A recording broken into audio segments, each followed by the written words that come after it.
stressée. Alors ce qu'on va faire, c'est qu'on va pas en parler. Parce qu'à chaque fois que j'en parle, ça devient pire. Donc voilà, on n'en parle pas. Qu'est-ce qui s'est passé depuis la dernière fois? Depuis la dernière fois, oh là là, mais j'ai sorti le meilleur e-book de ma vie. C'est normal, c'est parce qu'à chaque fois je m'améliore. C'est le e-book de 18 recettes express spécial micro-ondes. Il y a parmi les trucs les plus bluffants, d'ailleurs ça doit défiler là déjà.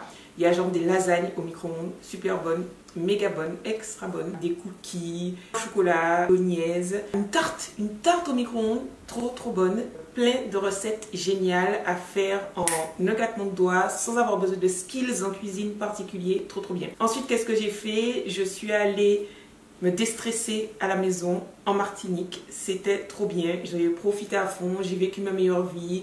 J'ai pris plaisir à cuisiner, mais pas me stresser à cuisiner tout le temps. C'était génial. Toutes ces pépites étaient sur Instagram, puisque je n'arrête jamais vraiment Instagram. Et si vous ne me suivez pas sur Instagram, what you doing? Seriously. Ensuite, qu'est-ce que j'ai fait? Je vous ai sorti l'édition Deluxe du e-book gratuit spécial Jar Cakes. Donc maintenant, on est à 22 recettes, je crois, 23 recettes à faire en un claquement de doigts. Donc vous avez vu, on est dans la tendance claquement de doigts. Aujourd'hui, on se retrouve pour une autre recette, claquement de doigts.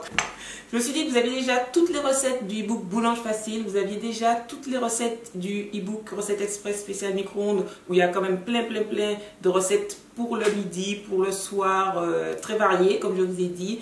Je me suis dit que vous avez déjà tous les jar cakes pour les petits gâteaux moelleux express individuels et qu'il ne manquait qu'une chose, c'est les pains tartines. Je ne sais pas comment j'ai pu oublier de mettre cette recette dans le e-book Boulange Facile parce qu'il y a un pain sandwich, il y a le pain de mie, il y a 16 recettes, donc je ne vais pas toutes les énoncer, il y a des millions de choses, mais il n'y a pas de pain à tartiner. On va régler ça tout de suite. Aujourd'hui, je vais en profiter pour faire une version qui sera protéinée grâce à la farine de lupin. Mais je vais vous mettre tous les grammages de toute façon pour la recette qu'on va faire maintenant en commentaire. Et aussi les modifications à faire pour faire la recette uniquement avec de la farine d'épeautre type 70. Ne vous inquiétez pas, la farine type 70, donc il y a quand même un peu plus de fibres que la farine qu'on utilise habituellement pour faire les pains qui est la T45. Et en plus, ce qu'on va mettre avec ça, c'est du lait de soja qui va, yaourt de soja, qui va apporter des protéines et qui va faire que ça va encore baisser l'indice glycémique de votre pain. Sans compter si vous faites la version lupin, où là, vous avez un bloc de protéines parce que la farine de lupin, c'est 40% de protéines, c'est pas des blagues. Pain magique quoi. 3 ingrédients principaux et après, évidemment, on met un petit peu de sel pour donner du goût. On met de la levure chimique puisque c'est un pain qui va se faire en version gâteau. Et on met un petit peu de bicarbonate alimentaire et de vinaigre de cidre. Pareil, ça va aider à bien gonfler. Donc avec l'action de la levure, les 3 ensemble. Si vous faites mes recettes, vous savez déjà que j'adore faire cette combinaison. Ça permet vraiment aux pâtisseries, aux préparations véganes de bien gonfler. La première chose, c'est qu'on va mettre le lèche-frites dans le four. On le remplit d'eau. On préchauffe le four à 200 B. Pendant que ça préchauffe, je suis même pas sûre que ça ait le temps de préchauffer tellement ce sera rapide.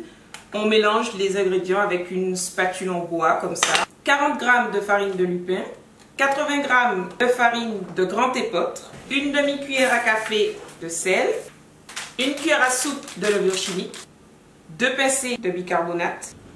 On mélange, 135 g de yaourt de soja nature et sans sucre ajouté, une cuillère à soupe de vinaigre de cidre.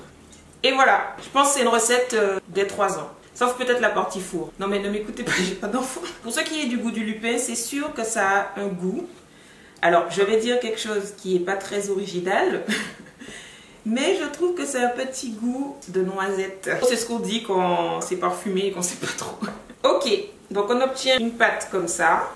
Donc même pas besoin de moule, pas besoin d'ustensile particulier. Là c'est un petit peu moche, donc on va humidifier les mains pour faire une boule. Timing parfait, le four est préchauffé, on enfourne. Pour mettre des graines dessus, non? Non? Oui? Ok. 25 minutes.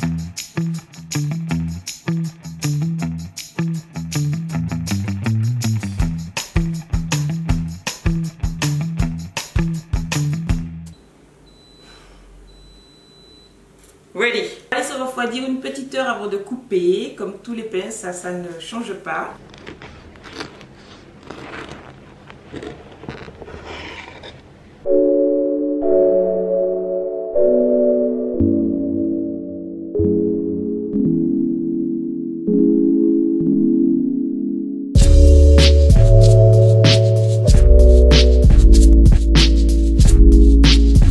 J'espère que cette petite vidéo vous a plu, j'espère que ça vous a fait plaisir de me revoir. J'espère qu'on se reverra dans pas trop longtemps.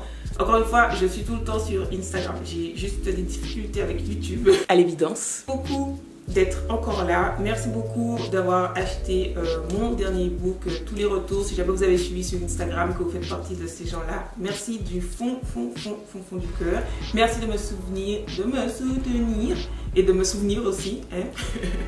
N'hésitez pas à liker, partager et à activer les notifications pour le cas où je reviendrai un jour, hein, avec une prochaine vidéo.